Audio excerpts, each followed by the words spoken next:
जय हिंद। तो यहाँ पर देखिए बिहार में जो है राज्य स्वास्थ्य समिति बिहार के द्वारा वैकेंसी निकाला गया है एएनएम का। ठीक है, ये एएनएम का वैकेंसी निकाला गया है जिसमें टोटल सीटों की संख्या की यदि हम लोग बात करें तो 5006 टोटल सीटों की संख्या है। बहुत ही अच्छा सीट है, बहुत ही अच्छा ये अपॉर्चुनिटी भी है। 15 अगस्त के पहले एक खुशी का माहौल है क्योंकि 5006 सीटों पर जो है एएनएम का वैकेंसी निकाला गया है। तो यहाँ पर आपके लिए बहुत ही अच्छा मौका है, आप इस फार्म को ज़रूर भरिए। और इस वीडियो में हम आपको बताएंगे कि इस फार्म को भरने के लिए आपके पास क्या क्या एलिजिबिलिटी होना चाहिए, कौन कौन इस फार्म को भर सकते हैं, क्या एजुकेशन क्वालिफिकेशन होना चाहिए, डॉक्यूमेंट्स क्या क्या लगेगा। ठीक है, और वैसे महिला जिनका शादी हो गया है उनको जो है अपना जाति प्रमाण पत्र कहाँ से देना है। तो इस वीडियो में हम लोग सारी विशेष जानकारी लेंगे। विज्ञापन संख्या 8 है 2025 का। ठीक है, और आपको सबसे पहले तो हम ये बता दें कि ये वैकेंसी जो है कब जारी किया गया है। तो यहाँ पे आप डेट देख लीजिए 11/8/2025 को बिल्कुल लेटेस्ट ये जो है वैकेंसी निकाला गया है और आज हम लोग इसी के बारे में विशेष जानकारी लेंगे। तो चलिए सबसे पहले तो हम लोग देख लेते हैं इसका हेडिंग में क्या क्या लिखा हुआ है बहुत ही शॉर्ट समय में। तो यहाँ पे देखिए राष्ट्रीय स्वास्थ्य मिशन है ना, जिसको NHM कहा जाता है, के तहत राष्ट्रीय बाल स्वास्थ्य कार्यक्रम RBSK इसका शॉर्ट नाम हुआ। ठीक है, के अधीन प्राथमिक स्वास्थ्य केंद्र, अतिरिक्त प्राथमिक स्वास्थ्य केंद्र, राष्ट्रीय शहरी स्वास्थ्य केंद्र NUHM के अधीन शहरी प्राथमिक स्वास्थ्य केंद्र, राज्य के सभी स्वास्थ्य उपकेंद्रों में जनमानस को उपलब्ध कराई जा रही स्वास्थ्य सुविधाओं को सुदृढ़ एवं सफल संचालन हेतु ये एएनएम के संविदागत, ध्यान दीजिएगा संविदागत, ठीक है, रिक्त पदों पर एकमुश्त मानदेय जिसमें सैलरी रखा गया है 15,000 प्रत्येक महीना, ठीक है, के नियोजन हेतु सुयोग्य अभ्यर्थियों से ऑनलाइन आवेदन आमंत्रित किए जाते हैं। 3-4 चीज़ यहाँ पे ध्यान दीजिएगा कि ये जो है संविदागत वैकेंसी निकाला गया है, 15,000 रुपये मानदेय इसमें रहेगा और आप इसको ऑनलाइन फार्म को भर सकते हैं। ठीक है, तो आइए एक बार हम लोग देख लेते हैं इसका जो एजुकेशनल क्वालिफिकेशन रखा गया है वो क्या क्या रखा गया है, फिर हम लोग सीटों के बारे में, पोस्ट के बारे में समझेंगे। ठीक है, तो यहाँ पे देखिए ये जो है एसेंशियल क्वालिफिकेशन, जिनका जिनका एसेंशियल क्वालिफिकेशन ये फुलफिल करते हैं वो वीडियो के अंत तक बने रहेंगे, जो नहीं फुलफिल करते हैं वो वीडियो को छोड़ सकते हैं। यहाँ पे देखिए डिप्लोमा 2 साल का जो है फुल टाइम कोर्स होना चाहिए। ठीक है, किस में होना चाहिए, तो नर्स मिडवाइफरी एएनएम, तो 2 साल का जो फुल टाइम डिप्लोमा जो होता है एएनएम का वो आपके पास डिग्री होना चाहिए। ट्रेनिंग कोर्स फ्रॉम ये रिकॉग्नाइज्ड एएनएम ट्रेनिंग इंस्टीट्यूट, कुल मिलाकर के आपके पास 2 साल का जो है एएनएम का डिप्लोमा होना चाहिए जो रिकॉग्नाइज्ड इंस्टीट्यूट होगा, यानी कि जो रजिस्टर्ड इंस्टीट्यूट होगा उसके साथ में। इसके साथ में एक चीज़ आपका और होना चाहिए कि registration of candidates from Bihar nurses registration council shall also be necessary. ठीक है, तो यहाँ पर देखिए जो बिहार नर्सेस काउंसिल जो है उसके साथ में भी आपका रजिस्ट्रेशन होना ज़रूरी है। अब जो एएनएम का कोर्स किए होंगे उनको ये बातें इसके बारे में जानकारी होगा कि यहाँ पे कैसे रजिस्ट्रेशन होता है। ठीक है, जिनका नहीं होगा करवा ही लीजिएगा। अब हम लोग देखते हैं कि सीट जो है किस में कितना है। तो ये एएनएम, ठीक है, ये एएनएम का जो सीट है HSC के लिए टोटल सीटों की संख्या 4197 है, जिसमें से अनरिजर्व के लिए सबसे अधिक है 2231, EWS के लिए 420, SC 609, ST 53, EBC 603, BC 104 और WBC 177, तो 4197 सीट है। ये एएनएम जो है RBSK यानी कि ये रूरल वाला ग्रामीण क्षेत्र वाला जो है इसमें 510 सीट है, ये शहरी क्षेत्र के लिए है जिसमें 299 सीट है। ठीक है, तो ये आपका सीटों की संख्या हो गया और एजुकेशनल क्वालिफिकेशन हो गया। उसके लिए यहाँ पे देखिए फार्म भरने के लिए आपको जो न्यूनतम आयु होना चाहिए वो 21 वर्ष होना चाहिए। लेकिन यही अगर यदि हम अधिकतम आयु की बात करें तो यहाँ पे देखिए अनारक्षित वर्ग की जो EWS की जो महिला हैं 40 वर्ष तक रखा गया है। पिछड़ा वर्ग, अत्यंत पिछड़ा वर्ग की जो महिला है 40 वर्ष रखा गया है अधिकतम। अनुसूचित जाति अनुसूचित जनजाति यानी कि ST SC की जो महिला है उनके लिए 42 वर्ष तक आयु सीमा रखा गया है। अगर यदि कोई ऐसे व्यक्ति जो दिव्यांग है, ठीक है, ऐसे कोई व्यक्ति जो दिव्यांग है उनको जो है 10 वर्षों की यहाँ पे आयु सीमा में छूट मिल रहा है।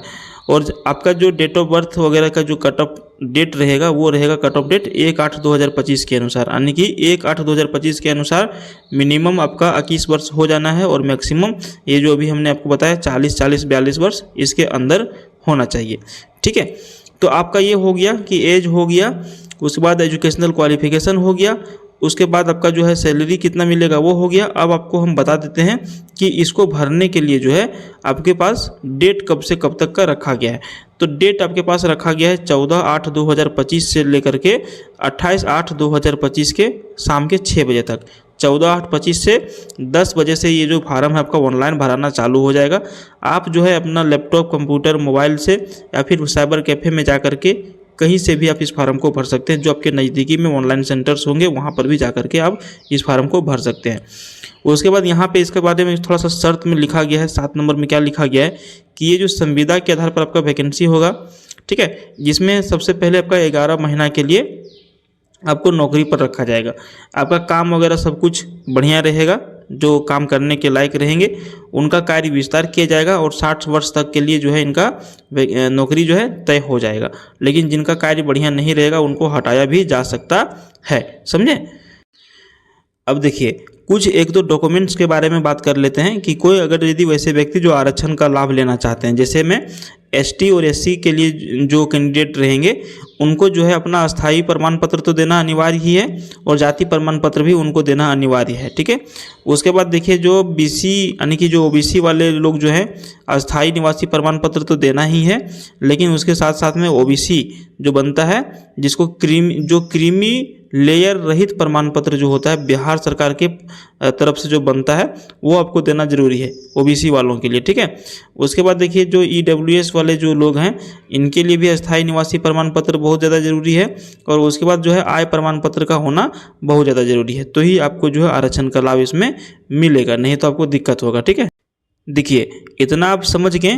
अब आपको जो है हम बता देते हैं कि इस फार्म को भरने के लिए आपका एग्जामिनेशन फी, ठीक है, या फिर फॉर्म फिलअप फी जो है कितना रखा गया है। तो यहाँ पर देखिए यहाँ पे 5 कॉलम बने हुए हैं, 1 2 3 4 5, जिसमें आपका सामान्य वर्ग यानी कि जनरल है, ओबीसी है, BC1 BC2 और ईडब्ल्यूएस वाले जो लोग हैं उनके लिए मिनिमम आपको 500 रुपये का एग्जामिनेशन फ़ी भरना है। ये आपको जब फार्म भरने जाएंगे उस टाइम आपको पे करना है, जहाँ से भी आप फार्म भरेंगे वहाँ पर से, ठीक है। ये जो है आपका ऑनलाइन पेमेंट करने का सुविधा है, कैश में या फिर डीडी के रूप में नहीं लिया जाएगा। अनुसूचित जाति, अनुसूचित जनजाति यानी कि ST SC बिहार राज्य के जो अस्थायी निवासी हैं उनके लिए 125 रुपये का एग्जाम फी रखा गया है। उसके बाद देखिए आरक्षित और अनारक्षित वर्ग की जो महिला उम्मीदवार हैं बिहार राज्य के जो अस्थायी निवासी हैं 125 रुपये एग्जामिनेशन फी आपको लिया जाएगा आपसे, ठीक है। उसके बाद देखिए राज्य के बाहर के उम्मीदवार चाहे वे किसी भी वर्ग का हो 500 रुपये एग्जामिनेशन फी रखा गया है। दिव्यांग अभ्यर्थी जो 40% अथवा उससे अधिक है उनके लिए 125 रुपये एग्जाम फी रखा गया है। तो एग्जाम फी आपको जो है ये पे करना ही होगा, ठीक है, और ये नॉन रिफंडेबल रहता है। इसके बाद देखिए जब आप फार्म वार्म सब कुछ भर लीजिएगा तो आगे का प्रक्रिया कैसे होगा, कैसे इसमें परीक्षा होगा, कैसे इसमें नियुक्ति होगा। तो यहाँ पे देखिए चयन का आधार में विस्तृत रूप से समझाया गया है कि अभ्यर्थियों का चयन जो है कोटिवार रिक्ति के अनुसार कंप्यूटर बेस्ड टेस्ट यानी कि जो कंप्यूटर बेस्ड टेस्ट का मतलब सीधा सीधी हो गया कि ऑनलाइन परीक्षा होगा। प्राप्तांक एवं कार्यानुभव प्राप्तांक के आधार पर निर्मित मेघासूची के आधार पर निम्नलिखित किया जाएगा। जो आप एग्जाम लिखेंगे उसके बाद जो आपका कार्य अनुभव रहेगा उसके अनुसार से आपका जो है क्या होगा, मेरिट लिस्ट निकाला जाएगा। मेरिट लिस्ट के अनुसार से आपका नियुक्ति होगा। लिखित प्रतियोगिता परीक्षा जो ऑनलाइन आप एग्जाम देंगे वो आपका रहेगा 80 नंबर का, ठीक है। यहाँ पे नोट में लिखा गया है उसी परीक्षा के बारे में कि अभ्यर्थी द्वारा प्राप्त CBT प्रतियोगिता परीक्षा के प्राप्तांक प्रतिशत को 0.8 के गुणक से गुना करके अवधारित किया जाएगा। उदाहरण स्वरूप यदि किसी अभ्यर्थी को CBT प्रतियोगिता परीक्षा में कुल 50% अंक प्राप्त हुआ हो तो उसके प्रतियोगिता परीक्षा के अधिभार वेटेज अंकों की गणना 50.08 के हिसाब से करते हुए 40 अंक दिए जाएंगे। समझ गए, जिस तरह से हम लोग 100 से गुना करते हैं यहाँ पे 80 से गुना किया जाएगा। उसके बाद B नंबर में देखिए कार्य अनुभव रखा गया है। ये जो है पहला तो आपका 80 नंबर का परीक्षा होगा। उसके बाद देखिए कार्य अनुभव रखा गया है। कोरोना वायरस कोविड-19 के रोकथाम एवं नियंत्रण हेतु आकस्मिक एवं अस्थायी व्यवस्था के तहत पूर्णतः औपबंधिक रूप से रखे गए ANM के पद पर कार्य अनुभव के लिए प्रतिवर्ष 5 अंक अधिकतम 20 अंक किसी वर्ष के अंश के लिए कार्य दिवसों की संख्या में 5 से गुना करने के पश्चात 365 से भाग देकर प्राप्त अनुगतिक अंक जोड़ा जाएगा। तो कुल मिलाकर के यहाँ पे जो पहले काम कर चुके हैं जो, ठीक है, जो एक तरह से रखा गया था कोविड-19 में अस्थायी तौर पर, वो लोग जो काम किए हैं उनके लिए 20 नंबर यहाँ पे जो है नंबर दिया जाएगा। वो साल के अनुसार से दिया जाएगा, दिन के अनुसार से दिया जाएगा कि वो कितने दिन तक काम किए हैं। तो ये 20 नंबर का आपका हो गया। उसके बाद देखिए यहाँ पे लिखता है कि प्रतियोगिता परीक्षा का प्रश्न पत्र हिंदी एवं अंग्रेजी भाषा में कुल 60 अंकों का होगा, जिसमें बहुविकल्पीय वस्तुनिष्ठ प्रश्न प्रकृति के कुल 60 प्रश्न होंगे और प्रत्येक प्रश्न 1 अंक का होगा। परीक्षा में गलत नंबर, अगर यदि गलत आप आंसर देते हैं तो नेगेटिव मार्किंग यहाँ पे नहीं है। आप कोई भी आंसर दे सकते हैं जो आपके मन में आवे, यानी कि सही दीजिएगा तो आपका नौकरी होने का चांस है। जैसे तैसे करिएगा तो दिक्कत होगा। परीक्षा का पाठ्यक्रम जो रहेगा, सिलेबस जो रहेगा, वो बिहार राज्य स्वास्थ्य समिति बिहार के अधिकृत वेबसाइट पर अलग से प्रकाशित कर दिया जाएगा। ठीक है। उसके बाद देखिए परीक्षा की अवधि 2 घंटों की होगी तथा अभ्यर्थियों की संख्या अधिक होने की स्थिति में उक्त परीक्षा का आयोजन 1 से अधिक पालियों में किया जा सकता है। 1 से अधिक पालियों में परीक्षा आयोजित किए जाने की स्थिति में परीक्षा परिणाम सामान्यीकरण, जिसको हम लोग नॉर्मलाइजेशन करते हैं, के हिसाब से होगा। समझ गए। तो ये आपका परीक्षा के बारे में हो गया। उसके बाद देखिए आपको हम बता देते हैं कि कुछ कुछ डॉक्यूमेंट्स आपको जो है ज़रूरी है देना। जैसे में क्या है, तो देखिए ऑनलाइन भरे गए आवेदन एवं सीबीटी का प्रवेश पत्र की प्रति आपको एक जो है किसी भी हाल में आपको रखना है। ठीक है। उसके बाद देखिए दूसरा नंबर में जो है 2 पासपोर्ट साइज का रंगीन फोटोग्राफ जो ऑनलाइन आवेदन में अपलोड किया गया है, ये भी आपको रखना है डॉक्यूमेंट्स वेरिफिकेशन के समय के लिए। फोटोयुक्त पहचान पत्र, जिसमें से आप Aadhaar card, PAN card, driving licence, voter ID या कोई पासपोर्ट दे सकते हैं डॉक्यूमेंट्स वेरिफिकेशन के समय में। जन्म तिथि का साक्ष्य, प्रूफ ऑफ बर्थ सर्टिफिकेट, जैसे मैट्रिक का जो मूल प्रमाण पत्र होता है उसमें लिखा हुआ रहता है, उसी से हो जाएगा। सभी शैक्षणिक योग्यता का प्रमाण पत्र एवं अंक सहित डिग्री 10वीं से अंतिम योग्यता तक। तो ये सारा डॉक्यूमेंट्स जो है जब आप फॉर्म डॉक्यूमेंट्स वेरिफिकेशन कराने के लिए जाते हैं उस टाइम आपको देना होगा। ठीक है।